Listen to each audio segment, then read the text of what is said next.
Welcome to Speak Now Pro Wrestling. It is Monday, December 16th, and we are here to chat some WWE Raw. It's me and Santi. Santi, how are you doing, man?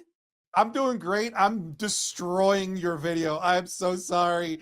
I'm trying to get things set up for everybody, but I'm here, everybody. It's amazing. I was watching that and I'm like, maybe by the time I finish talking, it'll all be okay. It'll all be We're all good. right. We're good. We're good. We've set this up. My chat is saying L, but we're here to deliver some W's. Let's get it. Well, let's go ahead and kick things off with I think what was the most noteworthy portion of the night, Santi, which was the way that we ended. I'm ready to throw a party. You want to know why? Because we got brand new tag team champions, hopefully tag team champions that actually defend the titles. That is right, guys. The War Raiders, with a little bit of help from Damian Priest, because we were gonna about to see Finn Balor use the chair to cheat, and of course he was not gonna allow that. But the War Raiders are now tag team champions. Santi, how'd you feel about the match? How'd you feel about this outcome? Still tired about Damian and Finn, but I'm glad that it happened in this particular match. I'm so happy. This just sort of feels like we've been released from the shackles that were the Judgment Day as the tag team champions. This is the reign of terror. We talk about Triple H's reign of terror from the Ruthless Aggression era. This was it here, players. The reign of terror of the Judgment Day is over. I don't even necessarily know that the War Raiders are going to be better tag team champions, but I know they can't be worse. I know they can't be worse because we've seen the bottom of the barrel. We've seen what worse looks like. I think it can only get better, right? It has to, Santi. I was to the point where I was like, hey, just grab two random people from the crowd and have them win the tag team titles at this point because I just could not stand Finn Balor and JD McDonough as champions anymore. I'm sorry. Like, there was just not bringing anything to the table to the point where I kept forgetting who were even the tag team champions because we weren't even watching them defend the titles. We weren't seeing anything come of that. So I am so thrilled that the War Raiders won. I love the match. For a split second, Santi, when Finn Balor hit the coup de grace, I was so worried that it was over. And I was watching the clock, right? Because you know that now Raw ends right at the end of the hour. I was watching the clock and they fooled me enough to make me think that that was going to be the finish. So I was so thankful, man. But I do think the second we saw that vignette earlier in the day where they were talking about the War Raiders overcoming their injuries and, you know, how poor Eric wasn't able to pick up his newborn baby from the injuries and whatnot. So I feel like the second I saw that vignette, I'm like, all right, we're definitely getting new tag team champions. Plus, I didn't think they would run this match back again if we weren't getting these tag team champions. Yeah, after that vignette, I'm like, it's over. 100%. You can't have the War Raiders lose after like that really emotional promo that they had for both of them, right? One thing that I will mention is that I was kind of screaming at the TV at USA Network, "Don't you dare cut out!" because of how close they cut this. It went like right to the very last possible microsecond, and but it happened, which is good. We only thing that we kind of missed out on was like actually getting like a proper celebration. But at this point, we're at the point where like beggars can't be choosers, Denise, and we were beggars. We were begging for new tag team champions, and even though we got like 2 seconds of pyro, that's enough.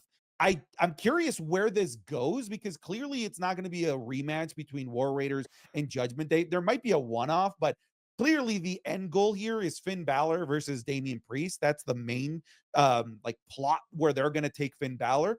So what does this mean for the War Raiders? Is it the New Day? Because the rest of the tag team division on Monday Night Raw, because of how stagnant the tag team titles were, has been kind of diminished over the last couple of months. And it's only been in the last couple of weeks where we've seen Monday Night Raw tag teams start to get a little bit more TV time, like we've been seeing with the New Day, War Raiders, and now Finn Balor and JD McDonough. Remember, they were a tag team out of nowhere. It seems like Triple H is conscious of the fact that the tag team division was null and void and has at least made some attempts to like restart it and jumpstart it. And I think that this is the big domino to fall to maybe give us an actually decently booked tag team division.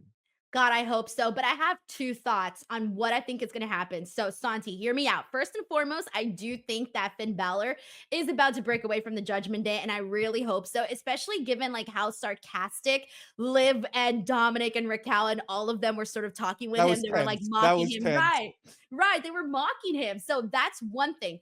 And then for the tag team titles, I do think there is a place where the New Day ends up being the ones to take the titles away from the War Raiders, because of course you have, the fact that you have the War Raiders are a babyface tag team, and I do think that the New Day are going to hold the tag titles, especially to like rub it into the fans a little bit more that they turned on Big E and now look at them hold tag team gold. So I can see them being the ones to take him from the War Raiders. So what are your thoughts on both of those two ideas?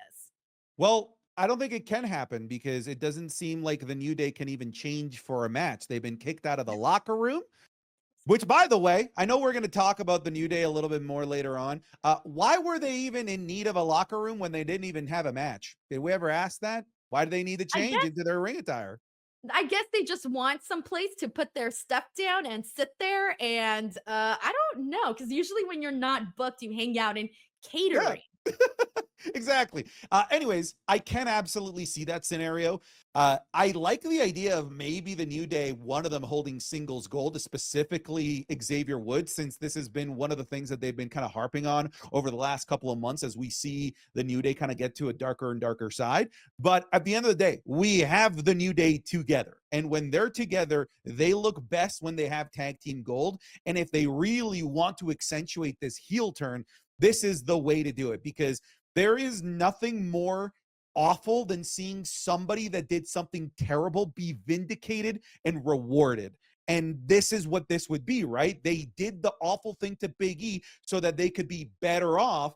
And all of us, we want to say you're not better off. But if they were to win tag team gold, they're vindicating the awful thing that they did to Big E. And there's nothing more evil than an evil person that is winning. Yeah, that's like the ultimate revenge. Exactly. They would be rubbing it in all our faces, the entire, all of the locker room, the fact that they kicked them out. I loved that, by the way, that little extra touch of saying, hey, we don't want you here. You're going to be kicked out. And especially having Rey Mysterio be the one to do it. I thought that was great, man. I was so on board with that, but I'm feeling it. And I cannot wait, Santi. I cannot wait for Finn Balor to leave the Judgment Day, because I eventually do want to see Finn Balor as World Heavyweight Champion, but not this current version of Finn Balor. I need the shades of the old Finn Balor. I need us to get back to a point where Finn Balor was a serious competitor, where we could see the demon return, and I want to see Finn Balor away from the Judgment Day. Yeah, you know what though? Like in a past life, I would have told you like there's just no rehabbing this image of Pin Balor, as people call him. But in a world where Shinsuke Nakamura can go from irrelevant to badass dude, anything is possible overnight in the current regime that we're in. And hopefully, maybe we get that treatment for Finn Balor, because I do think that he's got every single available tool for a WWE superstar to be a top guy. He's just not been given the opportunity to be that top guy ever since he got injured all of those years ago.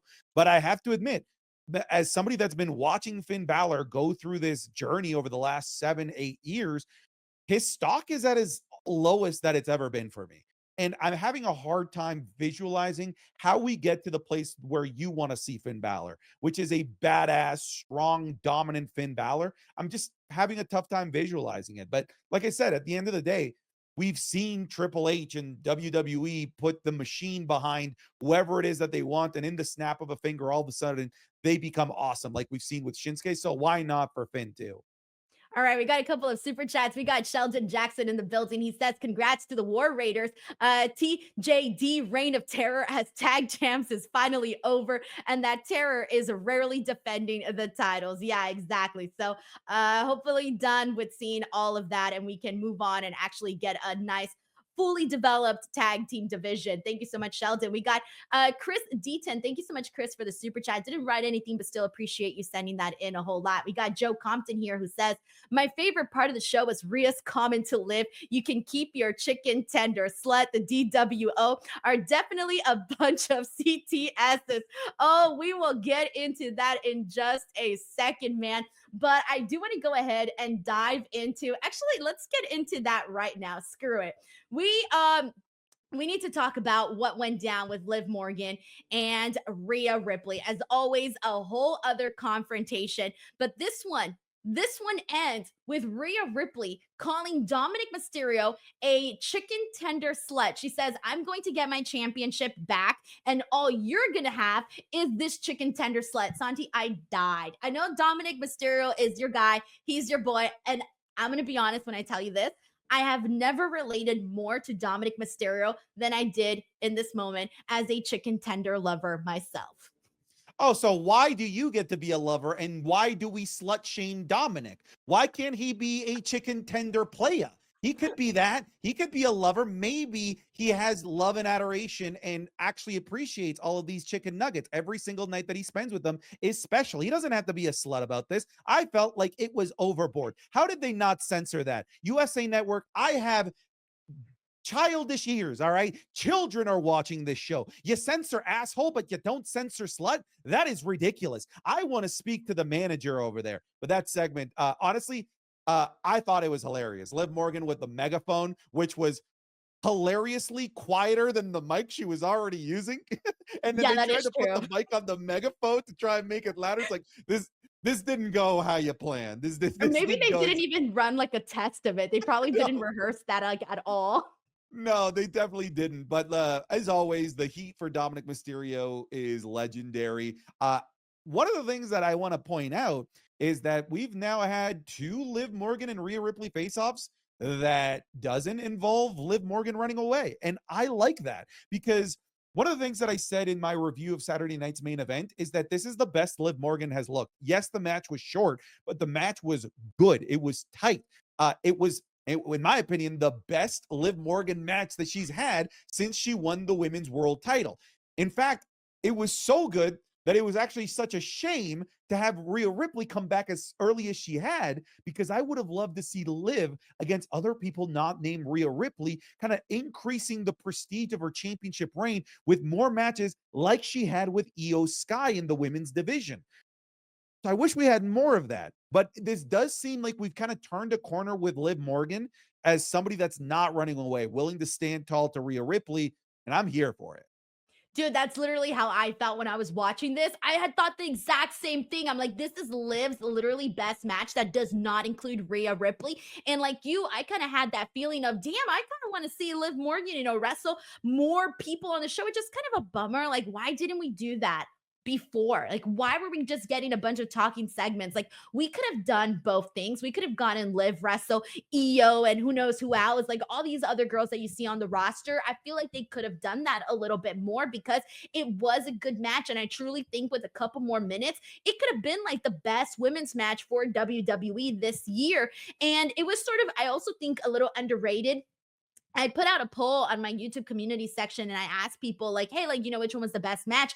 And my personal pick was Io and Liv Morgan. And that one got one of the lowest ratings from like all the other matches, which I guess is kind of good because that meant other people liked the other matches and whatnot. But I really kind of thought that that match was a little underrated. Yeah, I thought that the match was great. I feel like there's just general negativity about Liv Morgan retaining. I feel like a lot of people, especially in the online space where you ask that question, there's a lot of Liv Morgan fatigue because of how long this championship reign has been pretty much just symbiotically tied. What a great word, symbiotically tied to Rhea Ripley. And that is a shame based on what we've seen with Io Sky. So I feel like there's just a lot of people that are tired of Liv Morgan. But had we been getting matches like what we got with Io, I don't think that that would be the general online sentiment.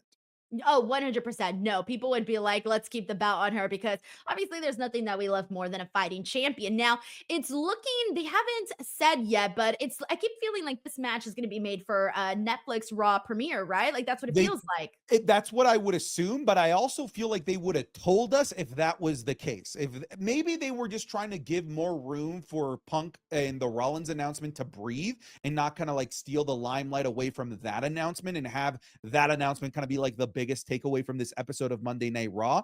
I feel like that's what makes the most sense though, right? Because beyond that, it's Saturday night's main event at the end of January or the Royal Rumble. I got to be honest with you, Denise. I don't think this has the legs for WrestleMania because of where we No. are in the plot right now. I just don't think that it has the legs for WrestleMania. It would have had the legs for WrestleMania had they actually been brave and written out Rhea Ripley for a long time. Like they honestly probably should have after the attack in the very dangerous NXT parking lot, of course. Had they written her off for the Royal Rumble, then or at least until the Royal Rumble, I would have believed that this has legs until WrestleMania, but there's just no way. This has to be Raw Netflix. I don't even think that it's got the legs to go all the way to Saturday night's main event at the end of January. I think this is Raw Netflix. They got to at this point, and I just feel like how much because we're obviously counting on the fact that there's going to be new people watching Raw, right? Like maybe some people that don't watch wrestling, they're going to be tuning in. Hey, what's this thing on Netflix that's streaming live? Let's see what's happening. There's going to be some of those viewers. You know, Santi, that one of the people that appeals non-wrestling fans the most, it's Rhea Ripley. Rhea Ripley grabs your attention, and so what better way to start this new Raw Netflix era than to start it off with Rhea Ripley holding that Women's World Championship and people going like, huh, who's that? Who's that girl? I want to know a little bit more about her. So I feel like Rhea should kick off the Raw Netflix era holding that championship. Yeah, everyone's gonna be like, "Who's the hot goth mama?" Let me say it for you, Denise. I'll say it for you since you won't. You know that that's the general sentiment. But yeah, Raw Netflix is where it's at. I mean, if they're gonna have the top men, yeah, might as well have the most popular female as well on this show.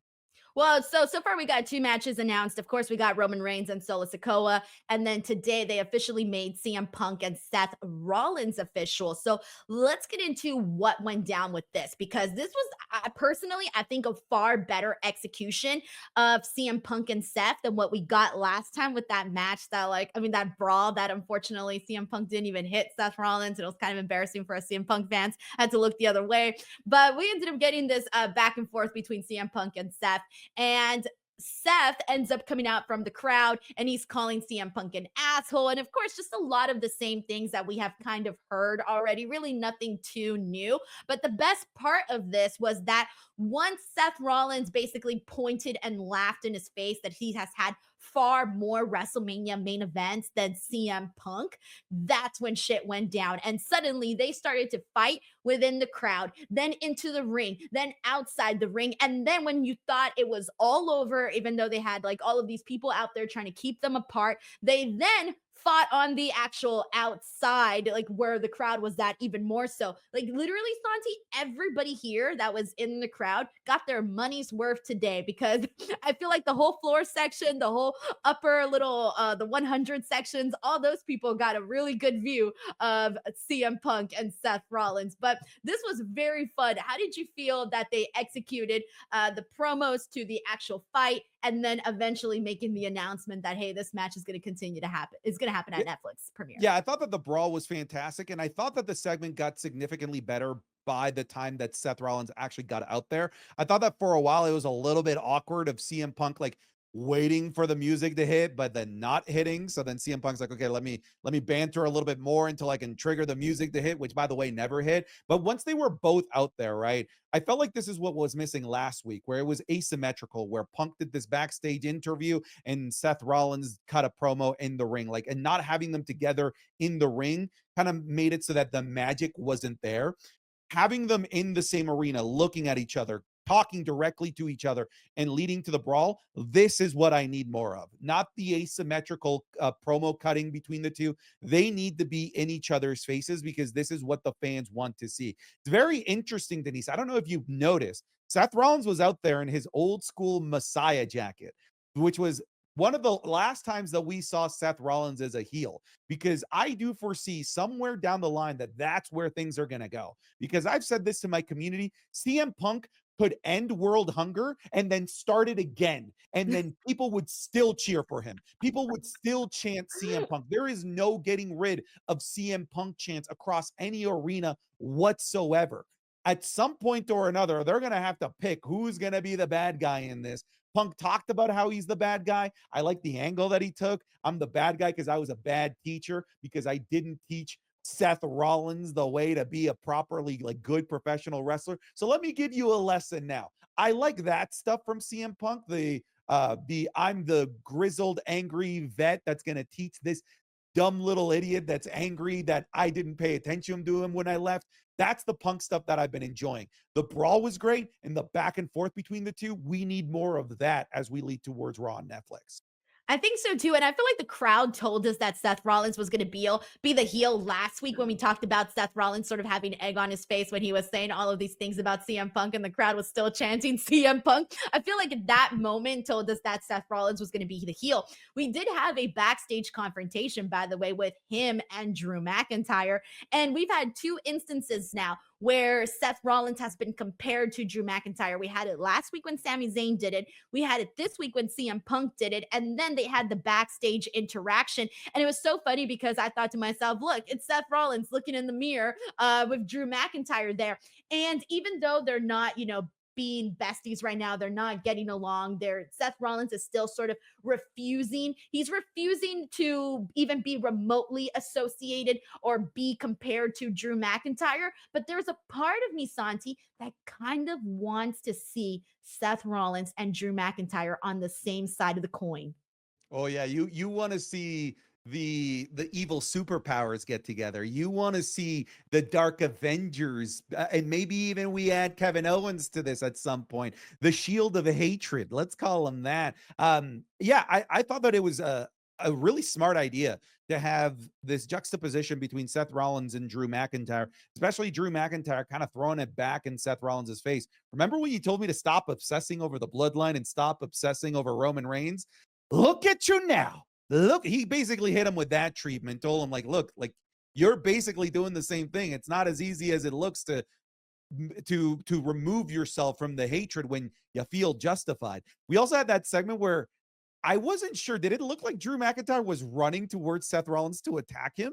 And then I he was That's stopped what by I thought. Sami yeah. Zayn then came out from behind and attacked him because what we were seeing was Seth Rollins. He was being interviewed, I think, by Jackie. She was asking him, about what had happened, and she barely got a word in. And all of a sudden, you see like Drew speed walking towards them. I don't know what that meant, but then Sami attacks him and stops him from that. And of course, he's friends, Seth Rollins with Sami Zayn. So now it's like, wait, so are they not friends? And why would Drew McIntyre go from confronting him and just having that moment to suddenly wanting to go and attack him? Although Seth Rollins did tell him, he said that he was going to get the job done, that he couldn't take out CM Punk. So maybe that did insult Drew McIntyre a little bit more than he let on in that initial confrontation. It might be that. We are also in what I've been calling since Saturday night's main event, the Drew McIntyre, the Bloodline Bounty Hunter saga. So I'd be very curious, like where he sees Seth Rollins in the equation, because he mentioned, Seth Rollins did, that, hey, Jey Uso, that's my friend. Sami Zayn, that's my friend. Maybe it's one of those situations by simple, just positive association with the guys that Drew McIntyre wants to take out. This puts you in the line of fire, because it did look like Drew McIntyre was going after Seth Rollins. Then again, maybe that's what they were going for, trying to play on our expectations, because I feel like it's a more logical conclusion somewhere down the line in this road to WrestleMania for Seth Rollins and Drew McIntyre to align with themselves with one another. And that would be fascinating. I'm interested in that. Like, that's something that I feel like we got a slight little maybe foreshadowing that may happen here today. So it's left me wanting to see it. So we'll see if they actually run with it. But we got Terrence Johnson here who says nothing is worse than Brock as champion. Look, I know Brock, when he was champion, we would rarely see him, but when we saw him, he would come out and he always felt like a big star. So people would get like re-hyped up again to see Brock Lesnar. But yeah, it did kind of suck when Brock was champion and was hardly ever on TV.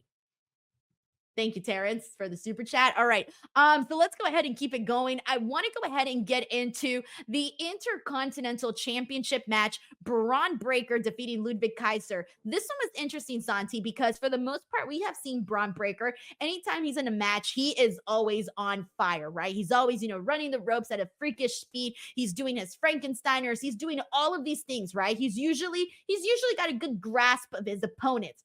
However, today we saw a different version of that because we saw Ludwig Kaiser come in with a plan. He came in with a strategy and was attacking the shoulder of Bron Breakker. So this time, Bron Breakker wasn't, fully dominant in this match. We actually saw him try to fight up to try to take down Ludwig Kaiser, which I think did a lot to Ludwig Kaiser. But at the end of the day, Bron Breakker hits that spear with the other side and ends up, retaining his title, which I thought was, clearly I don't want to see Bron Breakker drop the title yet. So I love the way that they told this story to keep the title on Bron while also making Ludwig Kaiser look smart and like a opponent you would want to see him work with other people down the line, not just Bron Breakker, but others as well.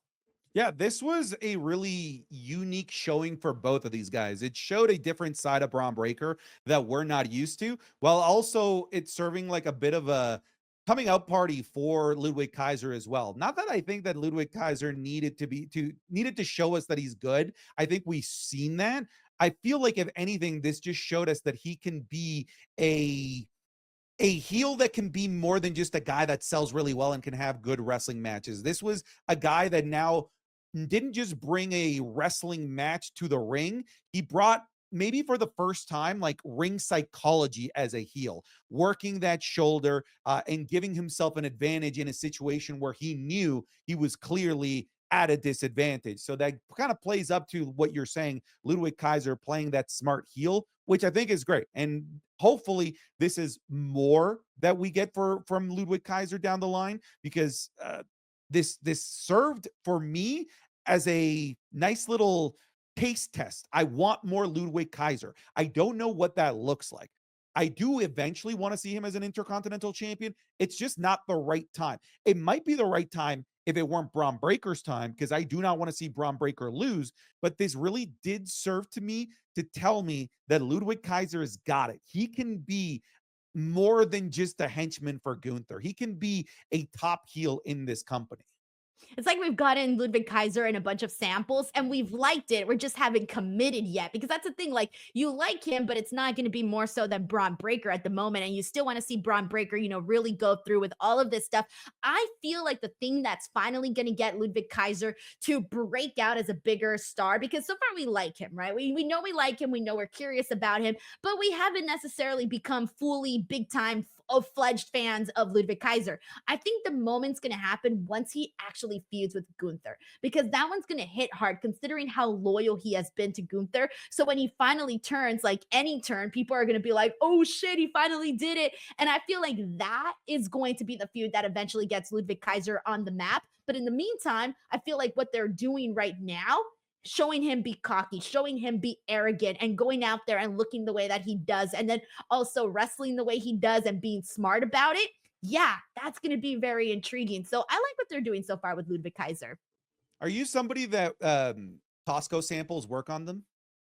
Oh my gosh, Santi, I was literally just tweeting about this the other day. So I went to Vallarta and I walked in, right? And I barely went like 2 steps into the supermarket. And there was a girl sampling tortilla chips and guacamole. I bought the exact bag that she was sampling of the tortilla chips. I bought the exact guacamole and flavor that she was sampling.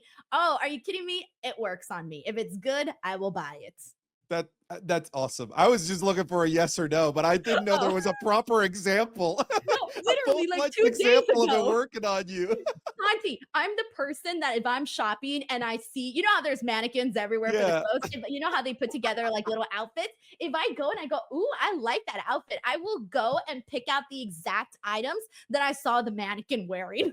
Uh, I'm not gonna lie, I'm the same way. And then I'll buy it, and I was like, man, and then I'll put it on myself. I'm like, man, why does that mannequin pull it off better than me? That's just the story That's of like, my life. you never try it on at the store, It's Santi. facts. Never. So the reason I asked that is because I felt like this was a really good sampling of Ludwig Kaiser, but it was one of those where like, I like the sample. but this isn't what I came here to buy yet. I might come back for this later. And that's kind of how I feel about Ludwig Kaiser in this match when I say that I didn't feel like it's his right time. But dang it, at some point it's gonna have to be.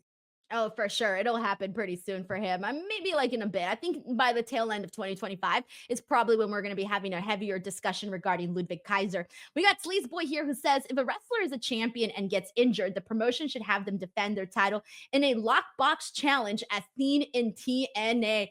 Google it. Thank you so much, Sleaze Boy, for sending that in. But I do think if a champion gets injured, obviously you don't want to see them, defend their title or anything. They're going to have to either relinquish or vacate, relinquish or vacate. That's all you can do. Sleaze Boy, thank you so much for the super chat.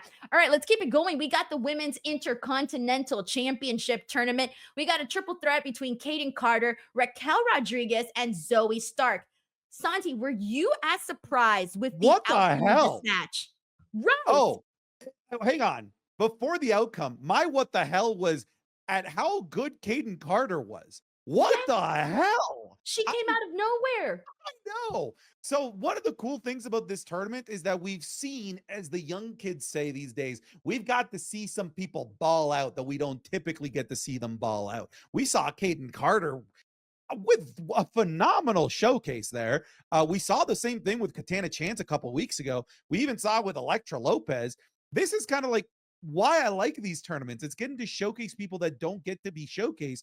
I was very much surprised with the result, by the way. I was really expecting Raquel Rodriguez to either win or get screwed over. I was totally expecting a Rhea Ripley to come out at some point or another to cost Raquel Rodriguez.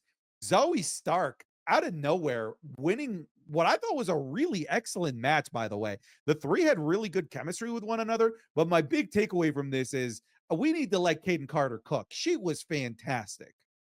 I agree. Now, here's the thing with Casey and Kayden. I think that they are a fun team. They're very different from each other, but they complement each other very well. But they didn't get over on NXT. They didn't get over on the main roster together. And there's something that's always missing from them. I almost feel like I hate to say this because there's not that very many female tag teams, but I hate to say this, like make them go on their own and do their own thing, especially after what I saw today from Kayden.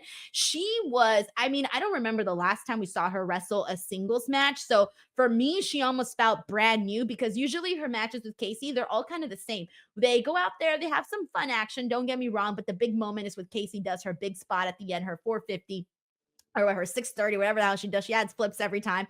I feel like that was sort of been the MO that we've been seeing from them whenever they go out there. But this time when she did that corkscrew splash, like that was insane. I'm like, girl, how did you even do that? So I agree with you. I think Kayden, she was the one that we were talking about. And I also wasn't expecting Zoey Stark to win, but Zoey Stark is a really good wrestler. So I'm kind of okay with that. But this has completely thrown me for a loop now because our chart that we have here is going to be Dakota Kai versus Zoey. We still don't know who Lyra is going to face. I feel like I don't feel comfortable making a pick yet, but I do think Dakota will defeat Zoey Stark.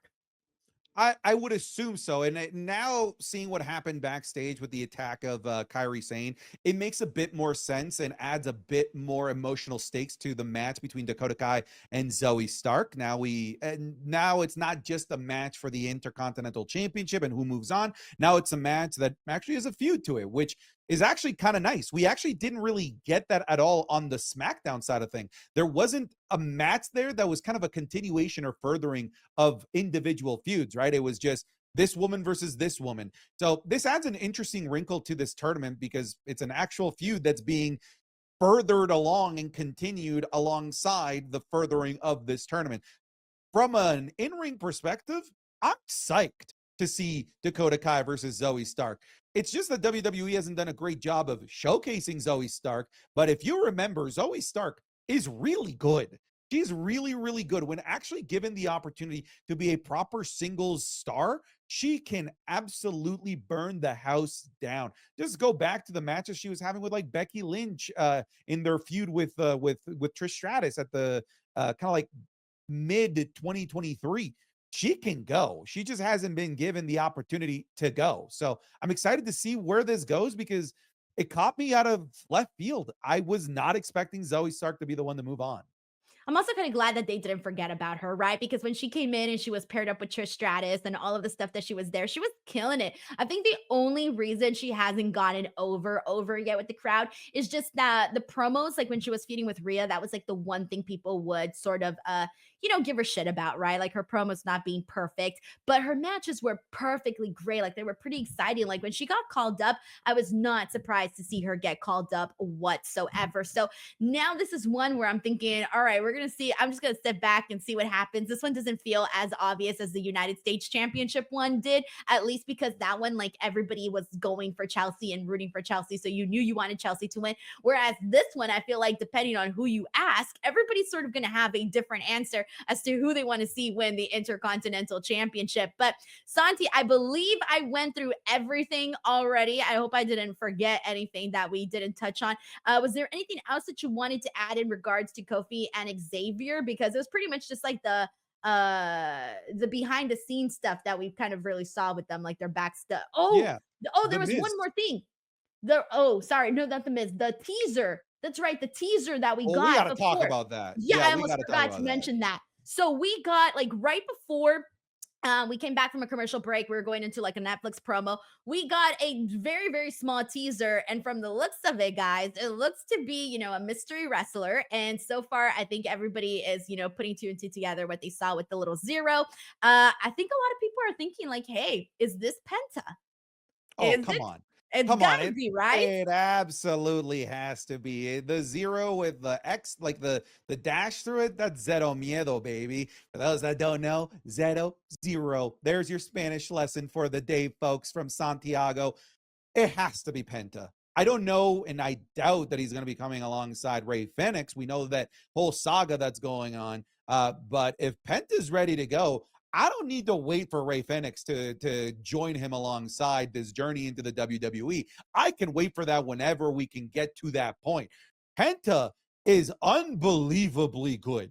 He is so unbelievably good in the ring. He has some of my favorite matches in wrestling history over the last 10 years. I cannot wait to see him come into the WWE. There are so many dream matches that I want to see him in. My question, Denise, does he come in as your traditional luchador good guy, or do we finally get a masked luchador heel? Honestly, I'm good with whatever because one of the exciting thing about this Santi is that there are a lot of people out there that have not seen Penta wrestle, especially a huge portion of the WWE audience that has not seen Penta wrestle. And I tell you, you know this, we know this, a lot of people here know this, but people are in for a freaking treat. Like there is a reason why the Lucha Brothers became what they became. They have just done some freaking tremendous work. Of course, I can't wait to see Ray Phoenix and Penta together again. But just the fact that they are not only are they so freaking good wrestlers, we know that, right? That's fine. We know that. But the fact that they are so marketable, Santi, they got pretty much gear for like they got merchandise for just about everything. Like they have their bases covered, like their management team and everything that they're doing, like they're constantly putting their name and their faces on everything. So they're, making their nice little money when it comes to that. But WWE has so much to play with when it comes to Penta. And it's just gonna be like so cool to see like hopefully the mask be sold, to see all of that stuff, just seeing the kids and how it's going to be presented on the WWE side of things. That's something that I'm looking forward to. And then from the wrestling standpoint, just put him in there with freaking everybody. And I think he's going to add so much freaking life. We all know that, WWE's constantly been looking for so many years for their next Rey Mysterio. They're never going to have another Rey Mysterio because Rey Mysterio was Rey Mysterio, but damn, they are going to have something really, really special. And please do not fuck it up, WWE, with Penta, because I just can't have them fuck it up with Penta. But I feel like they can't. I don't. There are certain talents like how You do you fuck them sure? up? I'm like, you You can't fuck them up. You sure? just can't, Santi. Please, I mean, no. if there is a company that can fuck up masked luchadors, it's WWE. Yeah, yeah. I But mean, I don't please want to put that don't. negative. I don't want to put that negative energy into the universe. But if there is one that can fuck it up, it's the one that he's going to. I look, because I've seen WWE fumble time and time again with marketable luchadors. They just come. It's like they can't. They keep trying to recreate Rey Mysterio. This is why I don't. Me personally, this is just like a personal choice. I want to see him come in as a heel. This would be something actually like new and intriguing. This dark mass luchador that doesn't just pander to the crowd, but still does all of the oohs and ahs unbelievably like moves just that just defy gravity. And one of the things that I've always hated from the WWE in general and high flyers is that they're like, you're a bad guy now, so you're not allowed to jump off the top rope, Neville. I'm looking at Neville specifically. I hope that if they do have the nerve to give us a heel Penta, I think that's the best Penta, that they don't nerf him from being able to do the cool thing simply because it generates pops. Yeah, I hope not. I feel like if it was Vince, Vince would definitely be like, no, none of that, because he didn't really get like the high flying type of stuff. But with Triple H, I'm hoping that it's better because I think he maybe might have a better understanding of why Penta would be over, because you would want to see all of the flashy, cool moves and things like that. Like, I feel like you got to run with it and do it. So I'm so excited. I cannot wait. If, by the way, if he, I mean, I don't know when he would debut, but if he did come out on Netflix, I mean, Los Angeles, how do you not do it there? Like, that That's would be huge, fucking right? insane. Yeah. Huge They market have a right there. store here. Or I don't know if they still have it, but they had a store in Pasadena that I used to go to. I think they still have it. It's a really cool store in Pasadena. You go in there, they got all their freaking merch. They got some other wrestlers' merch. They do shows there. Yeah. So I would definitely say, shit, if you're gonna do it, it could freaking happen at the Netflix show. That would be huge. And what a way to appeal to also different demographics that are going to, you're hopefully going to want to watch your product. Look, I'm kind of trying to compare it to what we had with all the teases of the Motor City Machine Guns, right? I think it was like, was it like 3 weeks worth of teases? And then on the fourth week, they actually showed up. It was something It like was that. very quick. It It was was very pretty quick. quick. The teases just kept getting longer and longer, and I think that by the fourth week, they were there in the WWE. I'm looking at the calendar. We had the first tease for potentially Penta, I'm assuming, here on the 16th, another episode of Raw on the 23rd, and then the 30th, and then the fourth one would be Raw Netflix. If we're following that Motor City Machine Gun schedule, I could see Penta on Raw Netflix. And like you said, that LA crowd, that's the perfect crowd for Penta. Perfect, like absolutely freaking perfect. So we'll see if they end up doing it. But the final thing we got to get into for today's show for Raw, Miz and the Final Testament.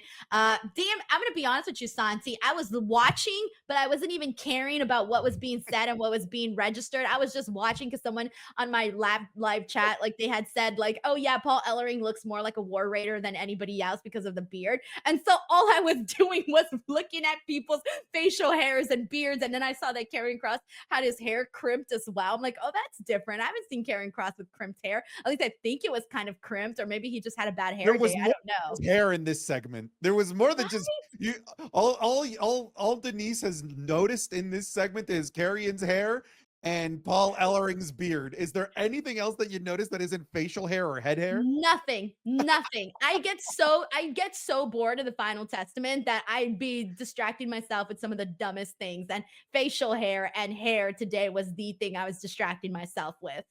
I feel like we're on week 3 of Denise on the haterade bandwagon I of the think I've been Karrion Kross permanently and Final there. Testament. What could get you out of there? Is there anything that could Something get you out of there? exciting, make them exciting. I don't know, and literally anything that's not what they're doing right now. What they're doing right now is just too boring for me. Do you think that by proxy, at least for you, because you clearly aren't digging the Final Testament, are they hurting the stock value of the Wyatt Six in your eyes?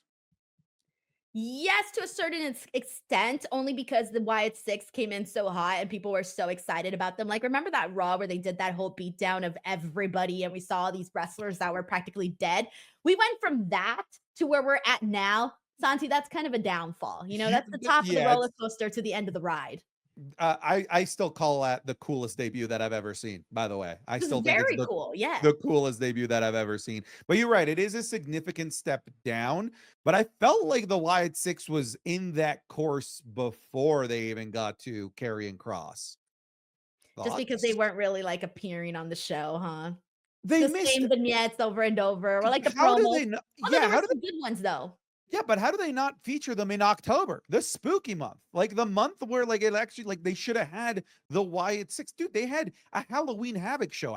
Imagine how cool it would have been to have the Wyatt Six make an appearance at NXT Halloween Havoc. They just like did not use the Wyatt Six at all. And the giant wait between feuds really hurt the Wyatt Six for me. And then jumping into this feud with the Final Testament isn't really doing it for me. Funny enough, I feel like the most interesting thing in this whole feud is the Miz, because the Miz just sort of feels like he's just sort of there for the ride. He's like, "Can I leave?" He's like you. He's like, "I'm done here. Can I just like not be part of this anymore?" He's channeling your inner Denise into a WWE I don't want storyline. to He be doesn't the want, Miz, you Santi. are. He doesn't I want do to. not want to be the Miz. He wants No, nothing to I do with the Final refuse. Testament, and neither do you. You are the Miz. No, no, this is bad. This is bad. But the Miz is coming across as this whole thing is just it's either cringe or boring. Like it hasn't been either or. Like depending on the segment, I'm either incredibly bored or I'm going, ugh, what am I watching? I haven't had any other reaction besides those two. See, like I felt that way too when it was Karrion Cross and the New Day. And eventually, after a long time, funny enough, after Karrion Cross left, then the New Day stuff got interesting. It So took off. maybe the problem is just Karrion Cross and the Final Testament. Maybe they're the ones that are making things uninteresting. And once they get out of the picture, you're like, oh, this thing was good all along. Now I can actually enjoy it. Well, to be fair, the Karrion Cross stuff with the New Day had nothing to do with Karrion Cross. It was all about Xavier Woods and Kofi Kingston. And once they realized that, and they realized they didn't really need him, then that's when things got really great. It wouldn't have made sense to keep Karrion Cross there any longer. It would have taken away from the story. So I'm not gonna shit on Karrion Cross on that aspect of it. At But least for I'm gonna that shit on him moment. for everything else. But for everything else, yeah, it's not really working out. Okay, it's not really working for me. Everything else has kind of been it's just there, Santi. I'm sorry, I cannot get behind it until they rock my boat. It ain't gonna happen. All right, like the motor ain't running for this. Okay, it's not even starting. The car's dead. The battery's dead. This ain't working at all for me. I have a month left of patience. If by a month I'm not on board, then I'm out. For it's like anybody, or are you talking right now specifically for Final Testament? Sorry, say that one more time. You cut over me. Are you talking to like for anything in general? Or are you talking specifically for Final Testament? I think specifically for Final Testament, like very much specifically for Final Testament. Wait, And I thought you were a fan. I no, I am a cautious bystander, because it's like sometimes what they do is interesting. Like the stuff with the New Day that ended up becoming really good. Maybe the stuff with this and the Wide Six could become really good, but right now I'm not seeing it. But I'm willing to give it a little bit more time to breathe. Unlike you, you're just like, I'm done. Fuck it, I'm out of You're a here. bystander. I'm a protester. I'm outside with a freaking sign protesting the fuck out of this. I'm like, boo, get out of my TV. Santi, we got beef now because look at this. Joe Compton here says Denise, aka the Diz. I love that. I love that. This needs to be your name from now on. The Diz. I came to play. There's no chance to play. Come and get the gun on your knees. I came. That's you. The Diz. So my life has come down to I'm now the Diz. Sounds terrible. Joe, thank you so much for the super chat. Oh my god. Alrighty, everyone. Well, there you guys have it. That was WWE Raw here today, December 16th. Santi, as always, I want to thank you so much for joining me here today. And thank you to everybody that watched the post show. We appreciate you guys. Santi, where can the people find you? You can find me at anything related to Santi Zap, whether it's YouTube, Twitch, Instagram, on Twitter. Just Google it. Things will pop up for you, and you can pick whatever platform that you like.